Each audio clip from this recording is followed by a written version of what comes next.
looking at the Tennessee defensive back group for this season. And Skylar, this is probably the most intriguing position group to me on this season because of the turnover that Tennessee had, the new guys coming in, and just the unknown for this coming season.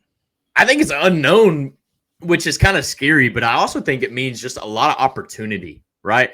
In a weird way, as decimated as our defensive back room was with the transfer portal, we did have a few folks try to, get picked up by a couple teams in the NFL. But, man, I'll tell you what, there is plenty of guys in the room. I don't want anybody to have like that misconception of, oh, man, this is our weak point, which it may very well be, but I kind of have a little bit of optimism about this room. And I'll be honest with you, the reason why is I think this is a big year for Willie Martinez as a coach. He's not had the greatest couple of years with Josh Heupel, and I think he's got a lot to prove this year. And I could be wrong, but he's got a young group. He's got a very inexperienced group, but he does have a couple of leaders that we're going to talk about that I think can kind of help shape this room into what Willie Martinez wants. And we're going to talk all about it, man. Going to talk all about it. Talking defensive backs today in the first segment. Defensive backs. Who's the first one that comes to your mind when you think of defensive back? The first one that comes to my mind is Andre Turrentine. He stepped up towards the end of the year with some injuries and things like that, and kind of made a little bit of a name for himself. As you see in the bottom right-hand corner, him and Jordan Thomas are the leading returning tacklers from last season's team, as there is only 48 tackles from Tennessee's roster last year that return. 48 when it comes to the DB position group alone. But Andre Turrentine is one of those guys that really he stepped up towards the end of the year, in my opinion. I think he's going to have a good year this year. What about you? I think I know where you're heading, but what's the name that stands out for you? I don't like when you try to predict me. I don't like when you try to So Andre Turrentine's a good one because I think that's kind of like your backbone of the defensive back group. As far as a returning player, a guy that has a lot of playing time under his belt, and a guy that you expect to kind of be the quarterback of that room. But for me, I got to go Boo Carter. I think this kid is actually going to be seeing the field quite a bit as a freshman, a true freshman, albeit. I think this kid's got the stuff. I think he's going to be on the field. I could be completely wrong and missing the mark, but, we all know Boo Carter, the local product. He's 5'11", 185. But, man, I tell you what, he showed out in the orange and white game. I don't want to put too much stock in it. I get it. But in a decimated group, I don't see there being like a big pecking order. Like everybody kind of starts from the same level. And I think Boo Carter did the absolute best for his draft stock. Now, obviously, we'll know a lot more going into fall camp. But for me, I mean, Boo Carter was the highlight of the defensive back room all spring. And I kind of expect that to continue into the fall.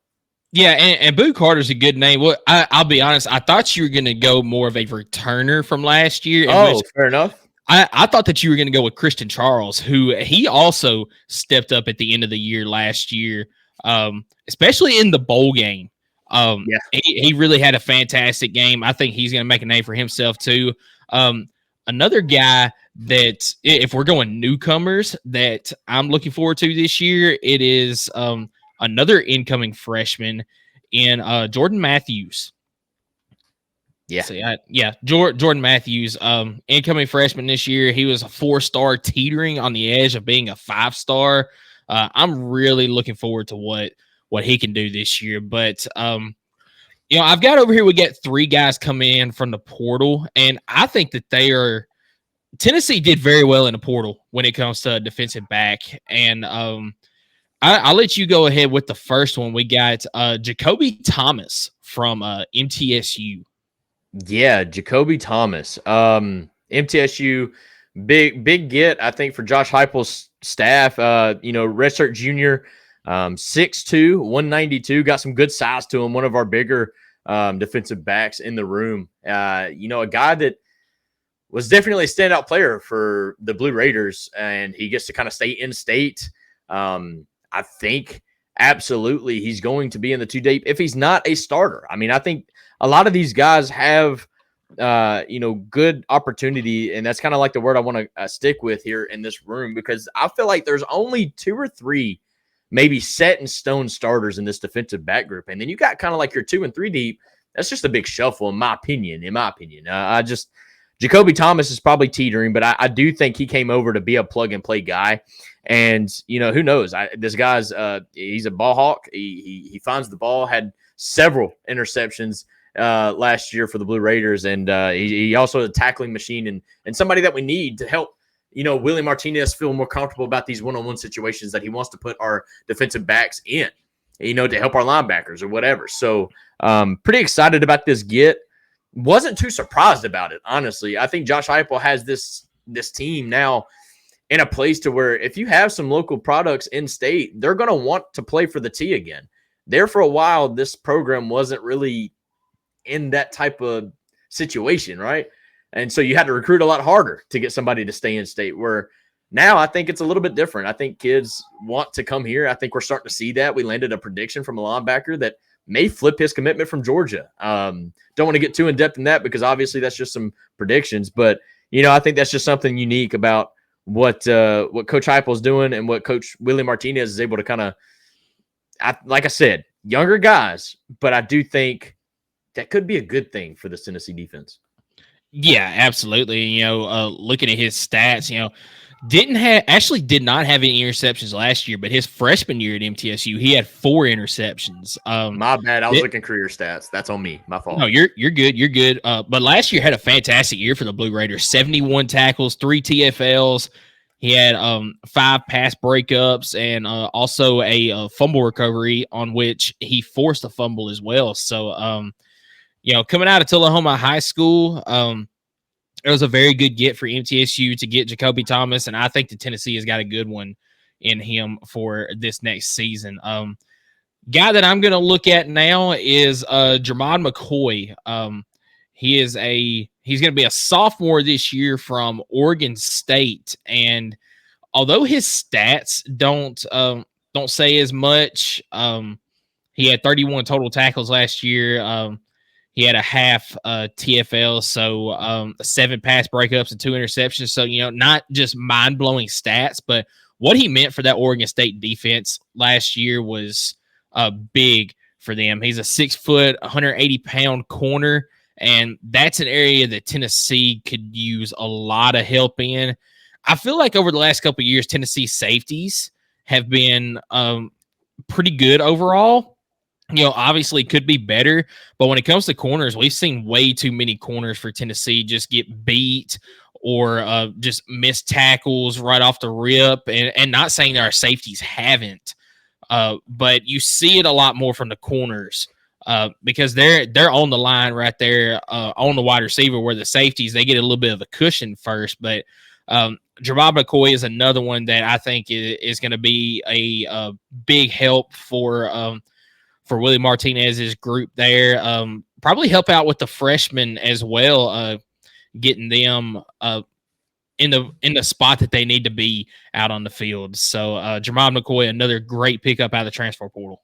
Yeah, absolutely. And a pickup of need, right? I mean, yeah, especially with, like I said, we had I think eight in total defensive backs either leave either because they aged out, they transferred out, or they tried their best to get on a practice squad in the NFL. I think one was even drafted. Kamal Haddon, I believe, was he drafted? I can't remember if Kamal Haddon was drafted. If he was drafted, it was like late 7th round. I think he might have been one of the first ones to sign. I think he was assigned. Yeah, I think he was a free agent signee, whatever. Undrafted signee. No, okay. So I like that pick. I think I'm going to go with my next one here, and a guy that I'm surprised we haven't talked about because you've seen him get his first start in the bowl game last year, or I guess technically this year, and that's Ricky Gibson. He's going to be a sophomore now this year, wearing the number 18. He's a 6', 185. This guy kind of helped fill a spot of need, and he kind of played with a moxie, man. I mean, he was kind of everywhere and kind of loved his confidence, coming in as a true freshman last year, but definitely played a lot of football before getting his first official start in the bowl game. Ricky Gibson, I think, is going to be kind of a guy that once again, maybe one of those guys that has a starting position, but definitely has to battle for it with these incoming transfers. Either way, he's going to see a lot of time on the field, and we're going to need him because I do think this year in particular, Willie Martinez may ask for more out of his defensive backs in a younger group than he ever has. And you mentioned safeties kind of being pretty decent every now and again, getting caught off guard. But I think it's because our cornerbacks and whatnot have been so much of a liability lately that it's put a lot of pressure on our safeties to kind of make up for that. Yeah. And so when they have a boo-boo, if they have a missed assignment, it's a lot more highlighted per se because they're trying to make up for another, thing that's happening. So, no, Ricky Gibson, I think that kid, I think he could have a starting position first game of the season. I'm not even joking. That kid's pretty good. Yeah, and it was actually Ricky Gibson I was thinking about earlier that I thought you were going to go with, not Christian Charles, although Christian Charles has been here for a little bit, all right? I think he's a junior now. Christian Charles, I think we all remember him getting cooked a couple years ago, and that kind of scarred a lot of people as far as him. But, credit to him for sticking it out and trying to be coached up. He's been trying his best, but he's not really found his way onto the field consistently. I think he's a great depth piece, don't get me wrong, but I don't think he's going to be a guy competing for a starting position. Now, I could be completely wrong. That's just my feel on Christian Charles. But I do have him on this list. I think he could absolutely be in the 2 deep, probably more of the 3 deep.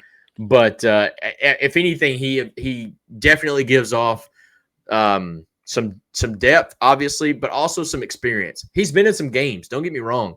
Not played the greatest, but he's also had some flashes. But, that's just what you got in Christian Charles, in my opinion.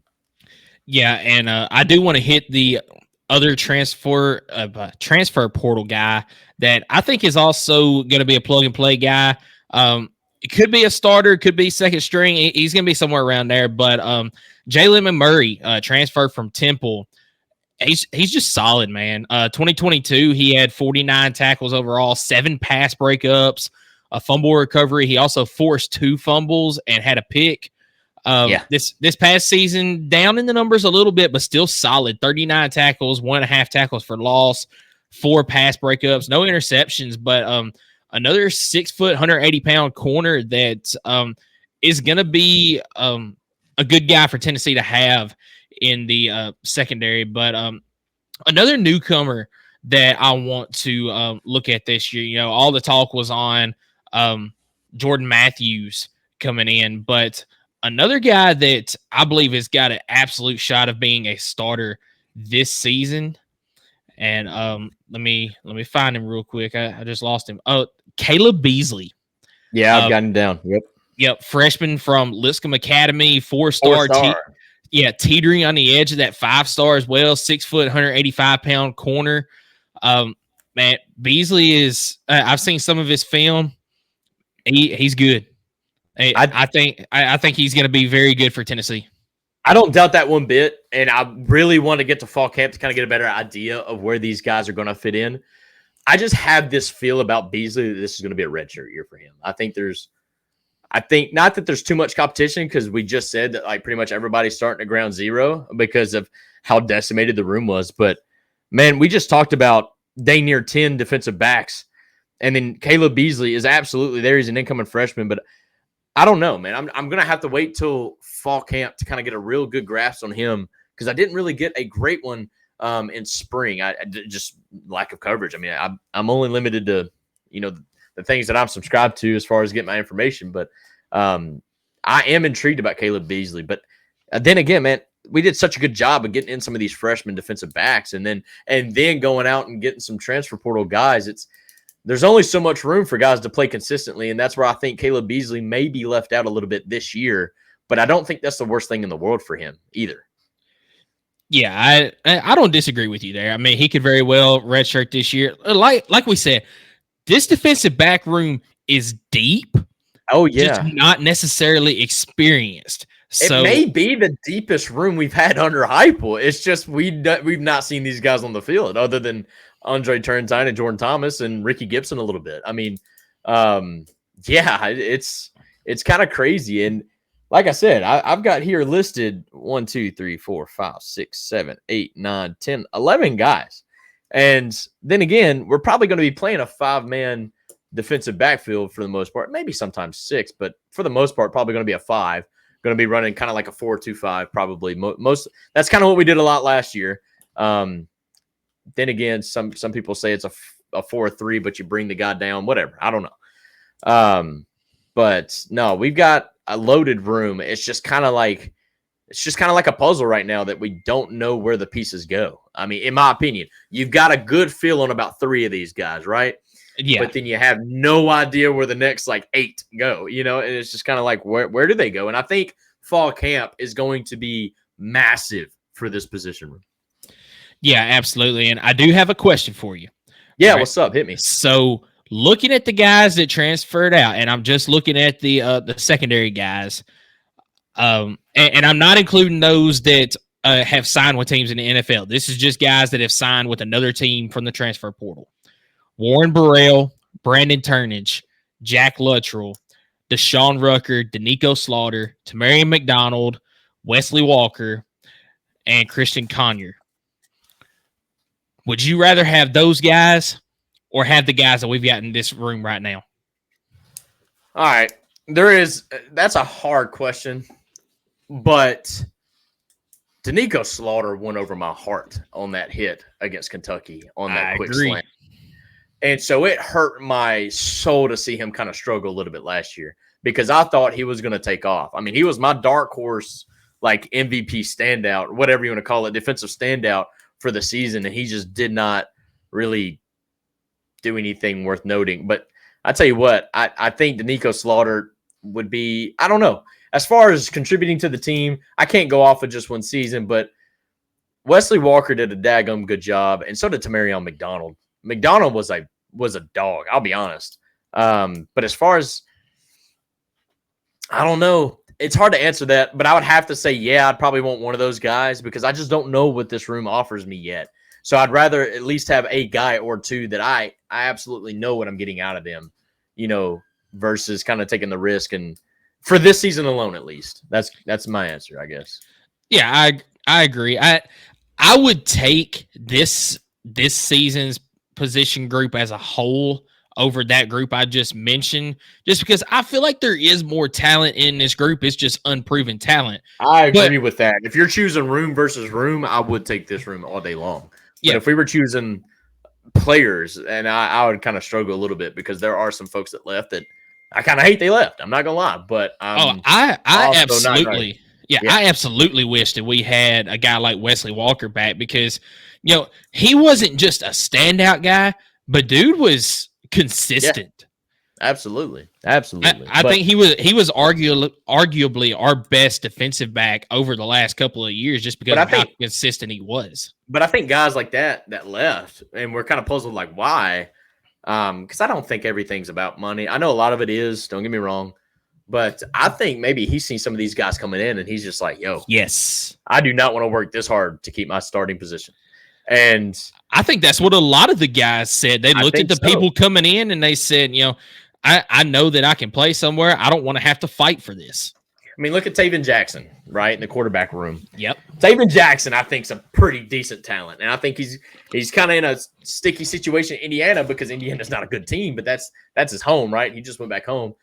Chastity, welcome into the show on Facebook. Guys, if y'all are watching on Facebook, if you're watching on YouTube, we don't know unless you comment. Give us a comment. We'll definitely shout you guys out. Thank you so much for tuning in. We really appreciate that you're spending your Sunday right before you go back to work with us on this show talking about defensive backs. But no, I think a guy like Taven Jackson, I mean, he hit the portal not because Joe Milton was going to be the starting quarterback. It was he's seen Nico. And this guy's like, nah, it's not for me. I'm good. I'm going to go back home now. And I think that's what a lot of these guys in the defensive back room did last year is they seen the stouts, the studs coming in, and they're just like, you know what? They're moving and they're moving on. They're moving to better, faster, stronger, physical. I mean, that's something that Willie Martinez said is, man, this is a young group, very inexperienced, but they're quick, they're fast, and they're physical. And that's what kind of excites me about this group. And like I said, I think Willie Martinez has a lot to prove this year, and I cannot wait to see it muster out on the field. Yeah, I completely agree with you. You know, we talked about it from the get-go tonight. The unknown of this group is what makes it the most intriguing for me because, man, I'm not going to say that it can get worse because obviously it can. But the last couple of years, the defensive back group has been what has kept Tennessee from winning some games. Yeah, absolutely. So I like I said, I'm not going to say it can get much worse because it obviously can. But, man, there's a lot of room for improvement that I think this group will bring this year. One thing I love about this group, remember for so long, and I'm saying so long as in like 3, 4, maybe even 5 years, if a defensive back messed up, you couldn't just take him out the game. Yeah. Because he was the best you had. I don't feel like that's the case this year. I feel like if somebody really royally screws up, whether it's mentally, whether it's physically, Willie Martinez could absolutely be like, sit your ass down, somebody else go in and fix that. You know, whatever. I do feel like they have the freedom to do that this year. Yeah, and a guy that really stands out in my mind, and, you know, all the credit in the world to him because the improvement that he made from his junior season to his senior season was incredible. Kamal Haddon. Dude, in his junior season was it went from being the most ability. And he did it kind of in a single season. Yeah. Because the first few games of this last year, he went from being one of the most hated, which a lot of that had to do with his attitude. Yeah. But then he really turned some things around into his second and third month right before he got hurt, which is unfortunate. But man, he made the Tennessee fans really like to see him succeed, and that's what it's all about, right? Yeah. So yeah, just continue on your point, but very much credit to him. Yeah, but that's a guy that was a liability last year. But I mean, you look at the rest of the group and you're like, man, he's the best that I got. I can't just put somebody else in. But you know, you mentioned it too. The Florida game last year, dude was absolutely hated because he had to tackle on the guy, but all he did was just, you know, bump him with the shoulder, and then here goes ETN down the sideline for a touchdown. Made him look like rock stars, dude. Yeah, and now I believe it was 2 weeks later against South Carolina has the awesome pick on the overthrow from Radler. With like 30 seconds left to go in the half. Oh, that was so awesome. Yeah, and just a lot of the plays that he made until he got hurt, it was a different Kamal Haddon than we have seen the rest of his career. And, you know, like I said, all credit to him for doing that and wish him nothing but the best in the pros. But yeah, I mean, to your point, that's exactly what we're looking at. We're looking at a room that you can absolutely go get another guy now and not just have to keep this one guy in here because he's the best that you got. Yeah, that's what I'm hoping for. I mean, for forever, it was a bunch of 3 stars. Not to knock on 3 stars because some of them do absolutely turn into be dogs. But that was all we had was 3 stars at the defensive back group. And now it's like all we have is 4 stars or better. And that's where you want the group to be at. And that's why Christian Conyer, a guy who actually committed here not too long ago, I think he was the 23 commit or 22 commit from Kentucky. I don't think he's even with the team anymore. And that's because he was – yeah, he transferred to Coastal Carolina. Yeah, exactly. And that's my point. That's a 3-star guy that came here and we were we were thankful. Like, yes, all right, we got somebody in the defensive back room. But this staff has done such a good job going bigger and better. And not to knock on Christian Conyer, I hope he has a great, future. But we had to get somebody that could compete and hold up one-on-one coverage in the SEC. Guys that you're definitely going to be lining up against are going pro. If you're a pro wide, or if you're an SEC wide receiver and you're the number 1 wide receiver, probably going pro. And so we got to have some guys that can kind of stand up to that talent. Yeah, and to your point about the 3 stars, the guys that transferred out last year, 3-star, 3-star, 3-star, another 3-star, another 3-star. Tamari McDonald was a 4-star coming out of high school, 3-star. Well, he's the one that I was kind of like him and Wesley Walker. I'm like, I wouldn't mind to have those guys back. They were pretty good. Yeah, but then you look at the guys. This is just the guys that transferred in or were recruited in from this past season. McMurray was a 3-star out of high school, but he's also been in college for a couple of years. He's proven some stuff that he can do. Jermon McCoy is a 4-star. Jacoby Thomas is a high 3-star. Like, he's teetering on the edge of being a 4-star. And you got 89.9. then you got Boo Carter, a 4-star, right on the edge of being a 5-star. I believe Jordan Matthews is a 5-star. You got Caleb Beasley, another high 4-star. You got Edris Farouk, I believe is how you say his name, a high 3-star. So I mean, you mentioned it. You've replaced the 3-star guys with 4 and 5-star guys with a couple of 3-stars sprinkled in, and that's what you like to see. Yeah, absolutely, man. And it's something that we're going to talk about, and maybe this can kind of foreshadow it, but this group's going to benefit a lot from another position group this year, if not another 2 position groups this year. It's awesome as a defensive back to be good and cover a guy. It's really awesome when you only have to do it for 3 or 4 seconds. And that's something that I think that our defensive line is going to do a hell of a job doing, and that's getting to the quarterback. And so later on in the summer, we'll definitely talk about the defensive line. If it's not next week, it'll probably be the week after because, I don't know. We've kind of been jumping back and forth from offense to defense. So, but no, the defensive line and the linebackers, depending on how we dial up some pressures. But this defensive back group, not only could it be one of the most opportunistic groups, at least as of late, they could also ride the back of one of the best defensive lines in the country and not have to cover a guy for 5 seconds.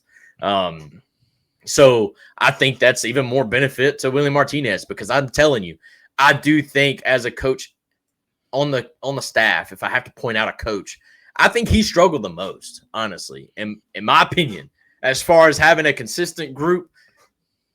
It's him, right? It's the defensive backs. They've struggled the most out of anybody in this team.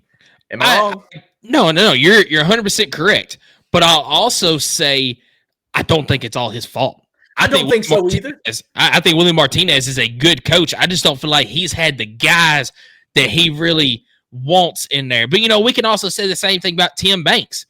Tim Banks is, he's a guy that he wants to play man-to-man, and he wants to blitz all the time. And, he's been given a lot of flack because that defensive back group has not been very good because they're having to play all this zone defense. They can't match up. I feel like you've got the guys now, whether you're Willie Martinez, whether you're Tim Banks, you've got the guys now that I think you can do what you want to. And now if they don't succeed, it's on you. Oh yeah. So I think that's gonna wrap it up for the defensive back position preview. Like I said, a lot of players to talk about, a lot of guys that we probably never heard of or y'all have never heard of. But I do think that kind of makes it exciting for fall. I'm going to be – look, I'm sure everybody is that follows Tennessee football, but everybody's going to be looking at this position group in the fall and during fall camp to try to figure out who is the 4 or 5 starter. It's probably going to be 5 starters because we typically run a 4-2-5. So, yeah, I'm going to shoot it off the top, man. Who do you think the projected starting 5 are? We both agree Andre Turrentine is absolutely a starter. Andre Turrentine, I'm going to go he's your safety. Yeah. I'm going to go Who's your 2 outside corners? I'm going to probably go with the 2 transfers in McMurray and oh shoot, I forgot the other one now. Jalen Gerard McCoy. Yeah, Gerard McCoy and Jalen McMurray. I'm going to go with them, my 2 outside guys. Who's your? I was going to say, who's your star? Who's your? Give me Boo Carter at the star. Yeah. Yep. And then last but not least, your nickel, Jacoby Thomas. It's not a bad list. I kind of like that. The only thing I would change is I think Ricky Gibson is going to start on the outside. That's fair. And I think if I was to put somebody else in there, it would be Ricky Gibson and maybe take out McMurray. Have McMurray be that first guy to come in. So and they're probably going to be swapping. Probably going to be swapping. I mean, a lot of these guys probably, but I think I like Ricky Gibson. He showed me some stuff last year that I kind of liked. I wasn't, his mistakes I felt like were very much freshman mistakes, not necessarily, colossal, lack of coaching, lack of talent, type mistakes. I think that was just, made mistakes. It is what it is. And more times than not, he didn't make mistakes. I mean, he's a very solid player. So I kind of like that list. would probably piggyback that. Other than I think Ricky Gibson's going to be somewhere. Yeah. So that's a pretty solid list. All right, I'm glad we both agree on that. Yeah. Either way, Ricky Gibson is going to see the field. I think it's just a matter. Yeah, it's just a matter of, is he going to start or is it going to be one of these other guys? And another guy that's going to see the field that we didn't mention there is Jordan Thomas. I mean, he's going to see the field quite a bit. Yeah, absolutely. That's what I was just about to say is Jordan Thomas, maybe even Jordan Matthews. Like, you got some of these guys that are going to play undoubtedly. It's just I don't know if they'd be the starting five. I would just have to see how fall camp goes and see who's kind of leading. But from based off of spring and going into summer, that's what I've got to go off of. And I don't know. I do think there's 3 guys that I feel very solid in, and it's just a blur after that, brother. Yeah. So who are your 3 guys? I mean, obviously both of us have Boo Carter. Yeah, Boo Carter, Andre Turrentine, and then Ricky Gibson was honestly my 3rd. I really like Ricky Gibson. See, I think Jacoby Thomas is that 3rd for sure. He's going to be starting somewhere. Yeah, absolutely. I was going to say between him, Gerard McCoy, there's got to be one of those on the field at all times. Yeah. And then who knows, man? I do like Jacoby Thomas from MTSU, and I don't know. I like ball hawks. If you're playing man to man, I want somebody that's going to be playing the ball, not the wide receiver. And so that's the kind of guys that I want on the field, because I'm telling you, I do think with our defensive line, we will be playing a lot more man than zone. And think about this as a fan watching the game, how many times do we get cooked in the zone defense, brother? Like, oh, man. And not just cooked. Slant, another slant. Like, we just cannot stop that crap, dude. Yeah, and what about what Missouri did to us last year? I mean, obviously Cody Schrader was unbelievable, but the passes that Missouri had, it was 1-2 stop and the ball's right there, and it's a guaranteed 8-9 yard gain each time because of how far off the ball our DBs are playing. I mean, I got to give complete and total credit to Missouri for the game plan in that game. Oh yeah, they game planned phenomenally against Tennessee last year, and we didn't have an answer for it, which is unfortunate. Yeah. So, but yeah, I think if we could play man a little bit more and let our defensive line and linebackers eat, literally, just go to work, I think defensive back group is going to be sitting in cruise control and just making sure that they don't mess up and get beat deep is the big thing, right? Don't get beat deep. But I don't know, man. I'm excited about this group. A lot of unknowns. I think we actually did a very good job of going in depth on this group, considering all the changes and all the new names. But we won't really know until we know, brother. And unfortunately, but I do feel confident. Like I said, whoever the 5 is doesn't necessarily mean it's set in stone, because this group is pretty flexible and we do have some depth. And I do think we can shuffle some things around and see who gets hot, man. I mean, just like baseball, a football player, especially in the defensive group, they could just get hot at the right moment and just be that dude that just kind of takes over. And hopefully we figure that out before SEC play.